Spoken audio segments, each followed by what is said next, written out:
Welcome to Lifestyle Solopreneur, the community for entrepreneurs who put lifestyle first. Join your host Flavia Barris as she interviews successful lifestyle solopreneurs and shares ideas to help you find the perfect balance between lifestyle, business, and self. Flavia is an attorney, marketing expert, and founder of several online academies. She's been featured in major media including BBC World News, The Wall Street Journal, The New York Post, ESPN Television, and more. Join us for this episode of Lifestyle Solopreneur. Hey, Lifestyle Solopreneurs. Today we get to speak with Max Traylor. He helps brilliant people turn their unique knowledge into repeatable systems, productized consulting services, seeing value in others that they cannot see for themselves. Welcome to the show, Max. I'm very happy to be here. And that was a great intro. I'll have to use that more often. Well, thanks, Max. I believe maybe you wrote it yourself, if I recall, but I love that you help brilliant people turn their unique knowledge into repeatable systems. And the reason I say that is I think we all like to think of ourselves as being brilliant, even when we're struggling, even when we need a little bit of help. And I think most of us would gravitate to a consultant that already sees us as successful and is just helping us become even more so. I don't think I would respond as well, when there's someone that says, I help total disaster moms better their lives, because I don't want to think of myself as a disaster mom. I want to feel like I'm partway there already. So what is it that you help people do and how do you do that? Well, about the intro, I have trouble looking in the mirror and answering that question myself. So I've always found it easiest just to ask my clients, hey, what does Max do for you? And they say things like, well, his superpower is to see the value in other people and simplify the complex. So I guess in general terms, I help them package up their knowledge into ways that it can be sold. Sometimes I'm working with an agency and I'll describe it as productizing their consulting services, help them package it up, charge more for it, and do it really efficiently. I do the same thing for independent consultants. I help them talk about themselves in a way that they can charge more and do less with a greater impact for their clients. What I think is pretty interesting is that sometimes it's hard for entrepreneurs and companies to do this for themselves. Even though they may be brilliant and experienced and successful and maybe even do something similar for others, I think a lot of times we do need that outside person to come in, look at the business, look at what we're doing and think outside the box, come up with fresh ideas, sort of as a neutral, someone that's a little more impartial because they're not in the trenches with the company or with the entrepreneur to find ways to scale and maybe find some lost revenue and hidden revenue that hasn't been fully implemented and utilized. Tell us a little bit about what you've done for companies or entrepreneurs in the past, like maybe some of doesn't have to be your top case studies, but maybe just some that come to mind today that were interesting or stood out to you in some way. My favorite people to work with are independent consultants, and I categorize those people as folks that sell their knowledge, but they are also responsible for generating new business with themselves. So it's twice as hard to do both of those things as an independent consultant. And my favorite stories are when they say, I've doubled my prices. I like to help people package up what they do and talk about themselves differently and do things differently. But the reality is 99% of the people that I talk to could raise their prices tomorrow, making zero changes to what it is that they do. And what I've learned is that we're all more critical of our work than our clients are. Our clients see what we do as more valuable than we do. So that's a common story that I like to share is just people are charging more for what they're doing. Sometimes people come to me and they've got so much experience across so many different industries, and they feel lost because they're not able to focus on or identify the thing that they're most passionate about and that they want their personal brand to stand for. So I help them achieve some clarity there. When it comes to larger agencies, the stories are I'm helping them charge more for consulting services, meaning that they can, charge their clients a hefty price point for some strategy work. And because they're doing more strategy work, then all of a sudden they can charge more for the rest of their services. So when I work with companies, it's more of a financial play, but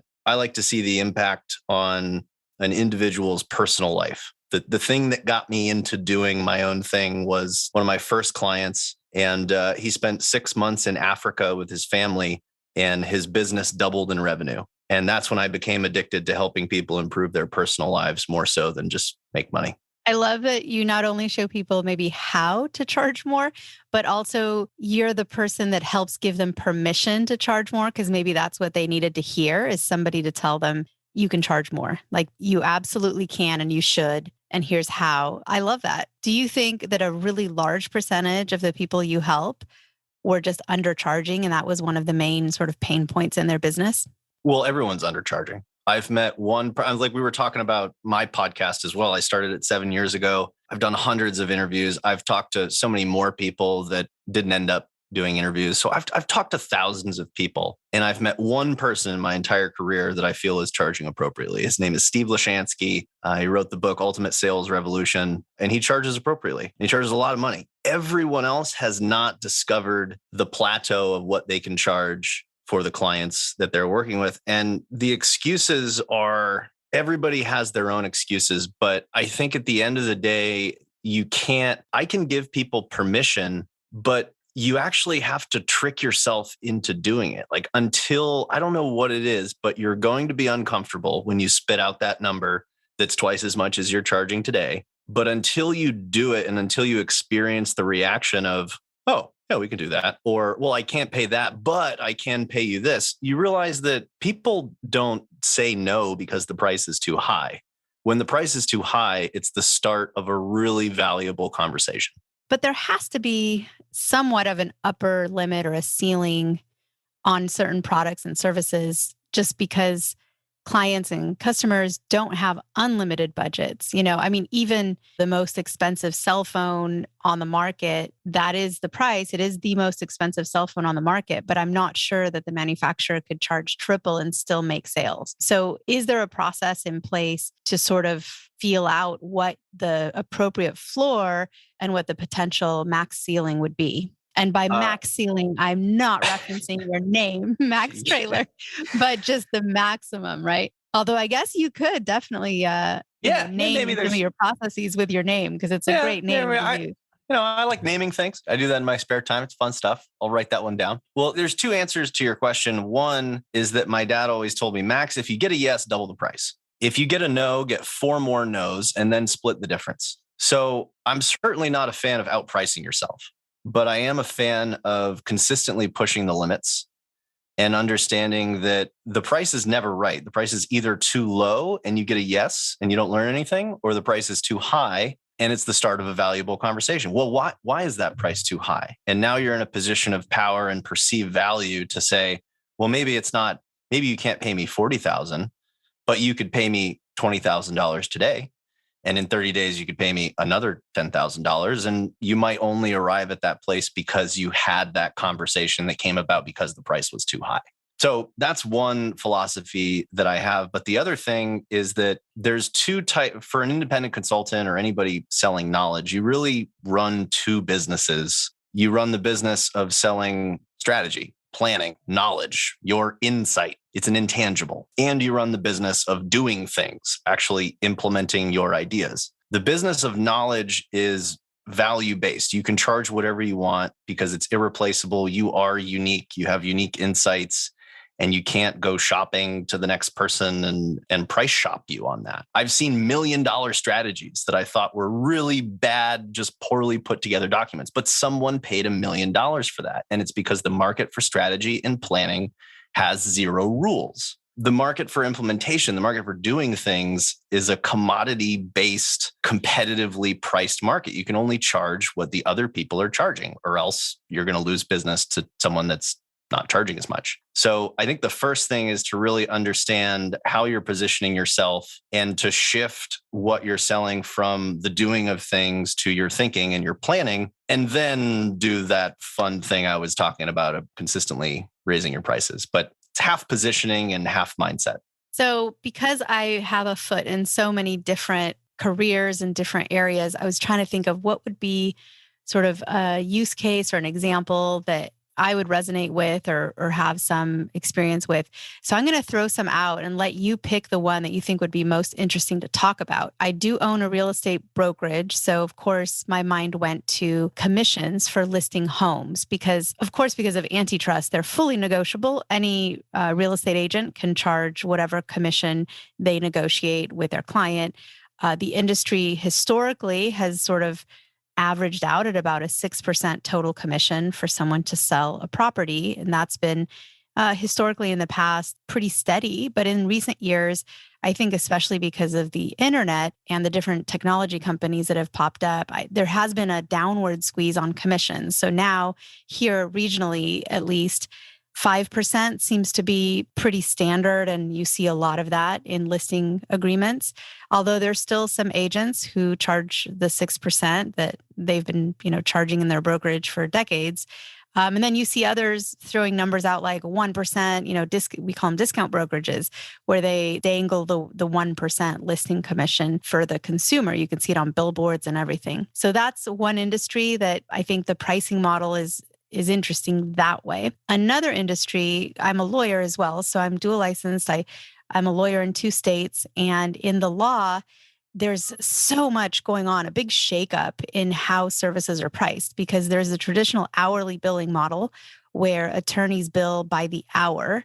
And to make that a little bit interesting to talk about, they usually bill by the hour, and that billing rate is different even within the same law firm. So you may have a partner billing X amount, and then an associate who's junior billing a different amount, and a senior associate a different amount, and then the paralegal bills what they bill. And then there may be a markup on certain hard costs like overnight mail and copies and things like that, travel expenses. So kind of interesting in that industry as well, because it's moving towards flat fee scope, where an attorney will define a certain list of services and then charge a lump flat fee for those services. There's also results-based fees in the legal world, like contingency cases, where a personal injury attorney will say, hey, I'm going to work hard for you. And then at the end of the day, whether you settle or win at trial, I'm going to take 30%, 40%, whatever it is. And that's success-based and contingent on success. So I'm always very curious to hear from someone like you, how you look at different industries like that. Which one of those would you find the most interesting to say a few words on? I'd probably be most interested in the areas where I could raise my prices, where I could look at other people and say, you're doing this for a lot more money. I don't know if real estate is an example of that, but it certainly feels like if you're a lawyer, there are certain things that you can raise your prices on. I would imagine that there's a big discrepancy in how people charge hourly. There's probably some specific parts of the law that are awfully unique and specific, and you might get $1,500 an hour for those types of things. Others, you might get $300 an hour. But it was in your example of pay for performance that seems like, wow, there's a really high ceiling there. So I'm most attracted to areas where I can continue to raise my prices, have fun with it without necessarily increasing the amount of work that I have to do. And that makes sense because, especially for anyone who listens to this show on a regular basis, and I'm a champion of this, but also struggle with it myself, is work-life balance and how much we work. And the more you charge for the time you do work, and not necessarily charge for it, but the more you keep of it. I mean, it doesn't have to be you doing the work even. Sometimes delegating is one way to leverage and scale, is to have more of a team so you're not the only worker bee in your business. But if there are ways to earn more with less time, that does allow us to have more freedom and blank space in our calendars, which is extremely valuable because time is a limited resource for all of us. None of us really know exactly how much of that limited resource we do have left. So share with us some of the ways that you have helped people increase what they make, which has resulted in them being able to work less and use that time for other pursuits. Well, discover the first thing you have to do is force people to come up with a plan for their personal lives. We can talk all we want about raising fees and the motivation is more time with our families, but I find that almost nobody actually sits down and creates a plan that says, you know what, I want to spend 4 months out of the year with my family. That's a quantifiable goal that you often see in the business world, but that people don't apply to their personal lives. That's what I grew up with. I grew up with my dad saying, look, plan your personal life, figure out what you want to do with your personal life, and let that guide your business decisions. He works on totally passive income, 100% passive income, because he wanted to be there for his son and take me to Disney World. And he's also a complete degenerate when it comes to playing tennis. He's like one of the best old people tennis players in the world. It's because he just plays tennis all the time. So he put his personal life first and then made business decisions after that. So the first thing I have to do is really get people to envision a personal life down to, look, what days are you going to be working and what days are you not going to be working? And what are you going to be doing on those days that you're not working? And then you can have a conversation about your business model and how many clients you want to have at any given time, how much you're charging for those clients at any given time. So I think your question was, some stories about it, but my approach is really, how do you want your personal life to improve? And then we have to relook at your business and say, well, maybe you're not working with 10 clients at $5,000. Maybe you're working with 3 clients at $50,000.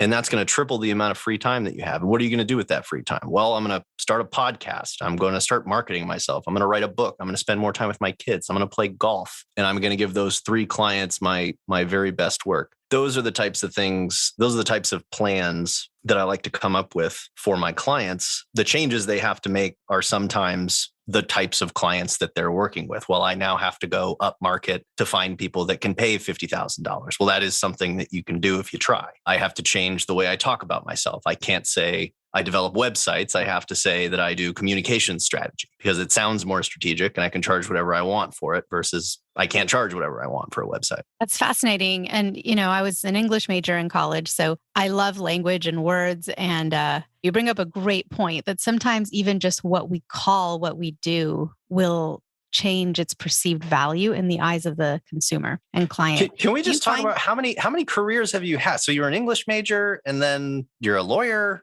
and you do real estate. You're in a bit of everything. A little bit of everything. Yeah, no, I've done a lot of different things. For 5 years, way back when, long before law school, I was a wedding planner, which is actually probably one of my favorite past careers. I did that mostly in the summer, but I live in a climate that's year round for weddings and it's a big destination city. I live in San Diego. So that was a great time and was in magazine publishing for a while and lots of different things. So I am the quintessential sort of multi-niche personality, and I've always loved that. And I still am. I mean, starting a podcast and launching some books and different things. And I teach online. I teach at the local law school as well, an in-person class.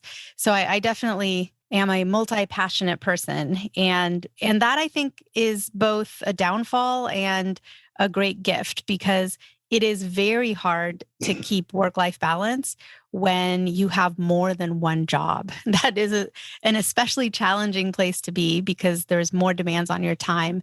And when you're good at what you do and you put effort and time into it, people reward you for your efforts with more work, right? And more demand. So that is tricky. It gets tricky that way. But I'm curious if you have specific industries that gravitate more towards you. And when you look at your client roster, do you see any patterns? Do you find that you have sort of ended up niching down to a certain kind of business or type of entrepreneur? Or do you find that you really are just kind of across the board, really varied in who you help? Well, my grandfather always told me you have to know the territory. And so I went to school for entrepreneurship with a concentration in marketing. I got out of college. I started running a marketing agency. Took me 4 years to figure out that business model will eat you up and spit you out. And you won't even know up from down. So when I first went out on my own, I helped marketing agencies because I knew that they were struggling with the time for dollars paradigm. I knew they were getting closer to the revenue. The trend was that marketing was finally getting a seat at the revenue table. So that's where I started. Since then, it has expanded into other sister industries that help businesses grow. So close to the money, it's gone from marketing to sales consultancies to executive coaching. I also have 1 or 2 clients over the past 7 years that I could name in industries like data consulting, biotechnology, but those all come through referrals. And sometimes I go to sleep on my own advice and I dive into those things I don't really know why I do it. I'm a big fan of focus, but it's primarily marketing, sales, and executive coaching that I work in. And I think that the thing that is common about those industries is that the results are measurable, meaning that if you're selling marketing knowledge, sales knowledge, executive coaching knowledge, the result of people changing their behaviors, because of the knowledge that you're providing is they make more money or something else strategically important happens to their business that is measurable. And it's in those cases where there's a really high ceiling for your knowledge. It doesn't matter that I was only there for a half-day workshop. Your business is now making an extra $1 million every month. So is it worth $250,000 for that workshop? You bet it is. And for you, just to keep your own self organized and sane, because there's a lot of demands on your time. And I know that you have a family and you have hobbies. I know of one hobby, and that's golf, right? And how do you find time for all of that? Do you have any hacks or techniques or any software that you're a fan of, or other ways to just make sure that you get in the amount of golf and the time with your family that you want every week? Yeah. First off, I was never able to have a full-time job because at a very young age, I started playing professional paintball and traveling the world and shooting at people. So I've always forced myself and practice and got used to, hey, I've got to take a week off every 6 weeks. So I think the first thing is you've got to force yourself to do it. So today I schedule every Monday when I do my weekly planning, I block an entire day, Thursday or Friday for golf. I'm blocking 3 months next year at different times to take off. So you commit first to taking off the time. You don't achieve something in your business and then magically give yourself permission and then take the time off. That's not how it works. You have to first plan to take the time off. And the thing about solopreneurs and independent consultants, we are resilient people. We figure it out based on our parameters. So if we force ourselves to take the time off, we're going to figure it out. When we don't figure it out is when we don't commit to that time and we're for some reason waiting for someone to come down and tap us on the shoulder and say, "Hey, you now have enough money or enough, traction to go take time off." We never get there. So it is a life hack. And the hack is to actually book that time first. The other biggest thing is that people aren't aware of where their time goes. I was lucky enough to have a mentor that forced me to track my time. And most people say, "Oh, I track my time. I track my client time." Well, guess what? You're only doing client work half the time that you're actually working. So I track every single minute of my work time. I categorize it. And with my business partner on a quarterly basis, I go through and I actually look at what I'm spending my time on. My business partner's role is to identify the things that I'm spending my time on that aren't my superpower, that aren't my unique ability, and create systems and then go find a support role that can take that off my plate. I'm a solopreneur, but I've got 7 or 8 people that are in supporting roles that I've never met before, but that have these systems and do all these things so that I can play golf. And what do you use to track your time? Are you pen and pencil old fashioned, or do you have an app that you recommend for time tracking? I use Toggle. I'm such a fan of simple technologies, and Toggle's pretty simple. When you start a task, you press a button, and then when you stop it, you press stop. I've never found somebody that's good at tracking their time when they try to do it, looking back, like, oh, at the end of my day, I'll, go back and write down what I did. That never works. It has to be a habit that you develop while you're doing it. And it also forces you to focus and be present. Like if I start the timer preparing for a client workshop, I am fully in that moment, fully focused on doing that because I started the timer. I don't open my email or answer other questions. It would get extremely complicated and my time tracking would have, 30 things over the course of the day. I probably have 3 or 4 things that I'm working on over the course of the day because I take the time to plan, because I'm intentional in any given moment about what I'm doing. So you got to track your time, folks. All good advice, fantastic advice. Now, how do people connect with you if they want to either look at the different services you offer? Maybe someone listening could use the kind of skill that you bring to the table, or even just to follow you as someone that they want to stay in touch with, see what you publish. I don't know if you have any articles out, any books, but go ahead and let us know how we can find all of that online. MaxTraylor.com is the hub. It's spelled like Taylor with an R. Traylor. You can get a free download of my book there, or if you want to put 50 cents in my pocket, you can buy it off of Amazon. It's Agency Survival Guide, how to productize consulting services and do other things better too. This year, I've got a new book coming out, Consultant Survival Guide. So fun with that. The podcast is Beers with Max. You can find that on my website as well. And the only social network I really pay attention to is LinkedIn. So you can find me there. Max, it's been so amazing talking to you today. I have learned a lot and been inspired, and I know listeners have too. So thank you so much for being on the show today. If I ever need a lawyer and a real estate agent and a copywriter, I know who to go to. Oh, yes, I'm your girl. So just look me up. And a professor. There you go. And what's funny is I teach ethics. So if you ever find an ethical quandary, give me a call. Cheers. Guess what, lifestyle solopreneurs? If you don't yet have an online business earning you enough passive income to live the life of your dreams, I'd like to suggest you consider trying out Kajabi. Kajabi is an all-in-one solution where you can create and teach online courses, publish a paid newsletter, launch a free or paid podcast, process payments, build one-on-one coaching portals for your clients, and much, much more. I personally use Kajabi to power numerous successful and profitable online businesses. Lifestyle solopreneurs, there's a free trial of Kajabi waiting for you at this link, www.kfreetrial.com. You can try Kajabi for free, no obligation, by going to www.kfreetrial.com. Again, kfreetrial.com, and that K stands for Kajabi. Starting an online business helped me break free from that corporate grind, and I hope it does the same for you. You have nothing to lose and absolutely everything to gain. Thanks so much for tuning in today. Don't forget to subscribe to the show, and see you next time.